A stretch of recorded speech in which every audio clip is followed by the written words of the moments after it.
మీరు ఇన్ని ఇంటర్వ్యూస్ ఇస్తున్నారు కదా, ఇంతవరకు మీది వైరల్ అయిపోయింది. శ్రీధర్ రావు అనేటాన్ని ఎవరైనా ఎట్లా తెలియదు, పేరైతే చాలా వరకు వైరల్ అయిపోయింది. రమ్యశ్రీ గారికి అన్యాయం జరిగింది, హత్య ప్రయత్నం చేశారు, మర్డర్ థ్రెట్ ఉండని అందరికీ తెలిసింది. మీకు ఎవరైనా అప్రోచ్ అయ్యారా? పొలిటికల్ వాళ్ళు కానివ్వండి, ఇంకెవరి వాళ్ళు? ఎవరు ఇప్పుడు ఒకటండి, అమ్మ సైతం అడగింది అన్నం పెట్టదు.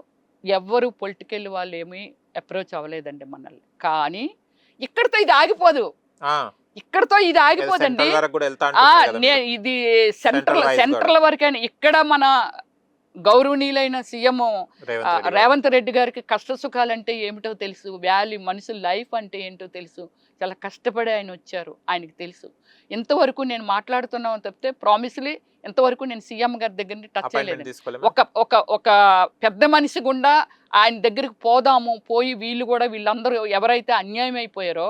ఇప్పుడు అన్యాయం అంటే ఏంటంటే చెప్తున్నాను, ఇప్పుడు మీ దగ్గర ఏదో నేను ల్యాండ్ కొన్నాను, ల్యాండ్ కొంటే మీరు సరిగా డబ్బులు ఇవ్వలేదనో, లేకపోతే వీళ్ళు డబ్బులు తీసేసుకొని కూడా మనకి సరిగా వీళ్ళు రెస్పాండ్ అవ్వట్లేదనో, ఏదో ఇదొక గొడవ ఉంటుంది.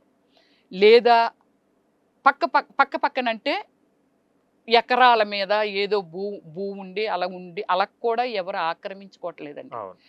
శ్రీధర్ రావు అనే మనిషికి ఇప్పుడు మేమందరం ఎవరైతే ఇప్పుడు ఉన్నామో ఇది ప్రభుత్వం తెలుసుకోవలసిన విషయం అండి. మేము ఎవరమైతే శ్రీధర్ రావు గారి కంటే ముందు కొన్నామా ఆ లేఅవుట్లో, శ్రీధర్ రావు కంటే వెనక కొన్నామా లేఅవుట్లో, లేకపోతే శ్రీధర్ రావు గారి దగ్గర ఏమైనా కొన్నామా, ఇది ప్రభుత్వం తెలుసుకొని ప్రజలు చెప్పాను కదండి, ప్రజలకి రెస్పాన్సిబిలిటీ తీసుకోవలసిన అవసరం ప్రభుత్వానికి ఖచ్చితంగా ఉందండి, ప్రతి ఓటర్కి. అవును, కానీ చాలా వరకు బయటికి కొంతమంది వస్తున్నారు, ఇంకా బయట రావాల్సిన చాలా మంది ఉన్నారు. లేదు, వాళ్ళు ఏమిటో చెప్తానండి. ఇప్పుడు నా వాయిస్ వెళ్తుంది, అమ్మ మమ్మల్ని అందరిని అయితే అక్కడ కూర్చోబెట్టలేరు కదా తల్లి, మీరు సీఎం గారి దగ్గరికి వెళ్తామన్నప్పుడు. కానీ ఇప్పుడు ఈ మధ్య ఏదో ప్రెస్ మీట్ ఒకటి ప్లాన్ చేశారండి. ప్రెస్ మీట్కి కానీ తల్లి మేమందరం వస్తామురా, మా బాధ మన సీఎం గారికి, తెలంగాణ రాష్ట్ర సీఎం రేవంత్ రెడ్డి గారికి తెలిస్తే చాలు తల్లి, ఆ మహానుభావుడు అనుకుంటే మన సమస్య ఏమాత్రం. ఇక్కడ సమస్య లేదండి, సమస్య లేదు. మన భూమి మన దగ్గరే ఉంది, అన్నీ ఉన్నాయి. కానీ అట్లా ఏం చేశాడంటే రోడ్డుల్ని మీది నాది అంతా కలిపేశాడు. కలిపేసి ఎవరు ఐడెంటిఫై చెయ్యకుండా తను కట్టేస్తున్నాడు. మనం జిహెచ్ఎంసీకి వెళ్తే పర్మిషన్లు ఇవ్వరండి, టౌన్ ప్లానింగ్ వాళ్ళ దగ్గరికి వెళ్తే మనకేమి చేయరండి. శ్రీధర్ రావు దగ్గరికి వెళ్తే శ్రీధర్ రావు అంత డబ్బుని ఆయన సంపాదించాడు. ఎలా సంపాదించాడు? మనం నీతిగా నిజాయితీగా మన కష్టాన్ని మన రక్తాన్ని స్వెట్టగా మార్చి మనం ఆ బిట్టులు ఎంతెంత బిట్లు మనం ఏయో దొరికిన కాడికి కొనుక్కున్నాము. ఎవరైనా అదే చేస్తారు. శ్రీధర్ రావు ఏంటంటే ఇలాగ నన్నో ఇంకొకళ్ళు దోసుకునేది కాబట్టి అది ఈజీ మనీ కాబట్టి, ఎస్ ఇక్కడ 100 కోట్లు కలిసి వస్తుందంటే 10 కోట్లు పడేయడం ఆయనకి నిమిషంతో పని కాబట్టి డెఫినెట్లీ లంచాలు ఇవ్వడం ఆయనకు అలవాటే. ఈ ఆఫీసర్లు కూడా పాడు చేస్తున్నదండి. ఇప్పుడు ఎంతో మందిని ఇదిగో ఇంత సంపాదించినారు, ఇలాగ సంపాదించినారు, ఈయన గెజిటెడ్ ఆఫీసర్గా చేశాడు, ఇగో 100 కోట్లు బయటపడింది, ఇవన్నీ వింటుంటాం కదా. ఏమండి శ్రీధర్ రావు గారికి ఇంత డబ్బు ఎలాగొచ్చింది, ఎలాగెళ్తుంది ఏమిటనేది అస్సలు మన ఇన్కమ్ ట్యాక్స్ వాళ్ళు పట్టుకోలేరంటారండి. మీరే అన్నారు కదా అందరిని కొనేస్తున్నాడు. మంచి ఆఫీసర్లు కూడా ఇలాంటి వాళ్ళు చెడగొడుతున్నారండి. అయ్యో, మంచి ఆఫీసర్లే. డబ్బు అంటే అదే కదండి, డబ్బు గుద్దలో దేవుడు. భగవంతుడిని కూడా డబ్బుతోని చాండాలం చేసేస్తున్నారండి. సో ఇలాగేమిటంటే ఓకే శ్రీధర్ రావు 100 కోట్లు ఇక్కడ మంగళం పాడేస్తున్నాడు, అది ఎవరితోనండి? ఒకవేళ గవర్నమెంట్తో నీకు ఛాలెంజ్ ఉంటే, గవర్నమెంట్ ఏదైనా ఉంటే నువ్వు గవర్నమెంట్ మేనేజ్ చేసుకొని ఏదో ఒకటి ఏడ్చేసుకో, తప్పులేదు. అది గవర్నమెంట్ చూసుకుంటుందండి, సత్తా ఉంటుంది గవర్నమెంట్కి.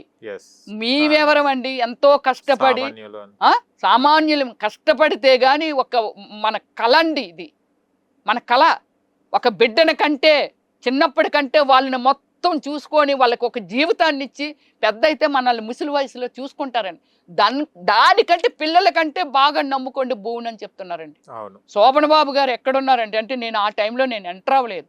చాలా మంది ఆర్టిస్టులు చెప్తారండి. శోభన్ బాబు గారు, మురళీమోహన్ గారు అండి, ఎంత ఇప్పుడు ఈరోజు ఏమిటండి జైభారీ దీని అధినేత మురళీమోహన్ గారు కాదండి, పెద్ద రాధ గారండి, ఆవిడ అంత స్టారు. చిరంజీవి గారండి, ఎంతో మంది నోటుకుండా వచ్చిన వర్డ్ ఏంటంటే శోభన్ బాబు గారి దగ్గరికి ఎవరైనా వెళ్ళినా చేసినా అనవసరంగా మన సినిమా వాళ్ళంటే లగ్జరీలకు పోతారు, సోకులకు పోతారు, మొత్తం అంతా ఆర్పేసుకుంటుంటారు. వద్దు, మీరు ఎక్కడైనా భూమి దొరికితే కొనుక్కోండి, పిల్లల కంటే మీకు సెక్యూరిటీ ఇచ్చేది భూమి. ఆ మాటలు మన వరకు కూడా వస్తాయి కదా. అలా కొనుక్కునేదండి. అది ఎవరైనా అలాగే కొనుక్కుంటారు, రమ్యశ్రీ అయినా అలాగే కొనుక్కుంటుంది. అలా కొనుక్కున్న భూమిని ఇతను మనకంటే 7 అనకలు, అదే అంటున్నాను గవర్నమెంట్. నేను ఏమంటున్నానంటే లాగండి బయటికి. శ్రీధర్రావు ఆ లేఅవుట్లకి ఎప్పటి నుంచి ఎంటర్ అయ్యాడు? ఒక 100 కొనుక్కొని ఆయనకు డబ్బు ఉంది, కొనుక్కున్నాడు. కానీ మీ దాని మీదకి ఎందుకు వచ్చాడు? నా దాని మీదకి ఎందుకు వచ్చాడు? ఈ రోజు నేను పబ్లిక్లోకి వెళ్ళేందుకో లేదా నన్ను చంపేయాలని అనుకోవటందుకో నేను ఈ రోజు ఇంత విచ్చలవిడిగా నేను ఏ రోజు ఇలా మాట్లాడుంటానండి. ఎప్పుడు ఇలా వచ్చుంటాను. కొన్ని వేలు వందలు నా ఇంటర్వ్యూలు ఉన్నాయి. ఏది చూసినప్పుడు వెరీ ట్రాన్స్పరెంట్గా మాట్లాడతారు, చాలా బోల్డ్గా మాట్లాడతారు రమ్య గారని. ఏమండి 400 సినిమాలు చేశాను, 9 లాంగ్వేజెస్ చేశాను, ఒక క్రమశిక్షణ డైరెక్షన్ చేశాను, సినిమాకి అవార్డులు పుచ్చుకున్నాను, జాతీయ అవార్డులు పుచ్చుకున్నాను. ఇంత హిస్టరీ ఉన్న అమ్మాయిని ఒక క్రమశిక్షణ లేకుండా ఏ మనిషి సక్సెస్ కాలేరండి. లేకపోతే ఇలాంటి తప్పుడు వేషాలు, తప్పుడు పనులు, మీది నాది సమాజాన్ని అందరినీ తినేసి ఇలాగే వేల కోట్లు లక్షల కోట్లు సంపాదిస్తారండి. కానీ దానివల్ల ఎవరైతే సంపాదిస్తున్నారో వాళ్ళకి ఒక్కరికి మాత్రమే లాభం తప్ప సమాజానికి చెడు. ఆ చెడుని అరికెట్టే సత్తా ఎవరికైనా ఉంటే మన పోలీస్ డిపార్ట్మెంట్కి, గవర్నమెంట్కి మాత్రమే ఉంటుందండి. డెఫినెట్లీ ఈ సిచ్యువేషన్కి మాత్రము నేనైతే ఇక్కడ ఆగిపోనండి. నేను ఖచ్చితంగా సీఎం గారు ముందు కూర్చొనైనా నూడు ఇది చేశానైనా సరే అది మా కష్టార్జితం అండి, నాదొక్కదాంది కాదు, చెప్తున్నాను కదా. ఉన్నారు పాపం ఇంకా చాలా వరకు అందరూ వెళ్ళిన కానీ ఇప్పటి వరకు కూడా అక్కడికి సంబంధించిన ఎమ్మెల్యే కానీ ఎవ్వరు కూడా మీకు అప్రోచ్ అయ్యి ఏందమైందమ్మా అని కూడా అడగలేదండి. అడగరు. ఇన్ని తప్పులు జరిగిపోతుంటే ఒక మనిషి అన్ని చేస్తున్నప్పుడు ఒక క్వశ్చన్ ఉండదండి. మేము కూడా ఇప్పుడు మన అది అరకపూడి గాంధీ అంటే గాంధీ గారు ఉన్నారు కదండి ఎమ్మెల్యే, కుక్కటపల్లి కాదు, ఇప్పుడు మన ఏరియా మాదాపూర్ ఎమ్మెల్యే గారు ఉన్నారండి. ఆయన దగ్గరికి కూడా మొత్తం ఫ్యామిలీస్ అందరం కలిసి వెళ్దామని. దీనికి సొల్యూషన్ ఏంటో చెప్పండి సార్. మా భూమిని ఆయన ఎందుకు మా దాని మీదకి వస్తున్నాడు, ఎందుకు కట్టేస్తున్నాడు? ఆయన కొనుక్కుని ఆయన తీసుకోమనండి, మాకి వదిలేయమనండి. ఇందులో డబుల్ రిజిస్ట్రేషన్ లేవు, ఏమీ లేదు, ఏదీ లేదు. సో మా దాన్ని మాకు వదిలేయండి అని ఎమ్మెల్యే గారిని కూడా అప్రోచ్ అవుతాం. అంటే దారులు అనేది కాదండి, వాళ్ళ బాధ్యత. అవును, నీకు ఓటేసిన వాళ్ళు మేము కూడా ఉన్నాం. మరి ఇంకెవరికి ఆయన భయపడతాడు చెప్పండి? అసలు అర్థమైతే అప్పుడు పిల్లల్ని, 4 పిల్లల్ని ఒక డాక్టర్ని రేప్ చేసి వాళ్ళు రేప్ చేసి కాల్చి చంపేశారండి. ఇంతకంటే దారుణం ఏమైనా ఉంటుందా? అక్కడ కాల్చి చెప్పారు. రమ్యశ్రీని అక్కడ రోడ్డు మీద నరికేసేవాళ్ళు. ఇదే జరిగేదండి అక్కడ. చనిపోయి ఉండుంటే ప్రశాంత్ కాదండి వాళ్ళకి టార్గెట్. నన్ను చేశారు.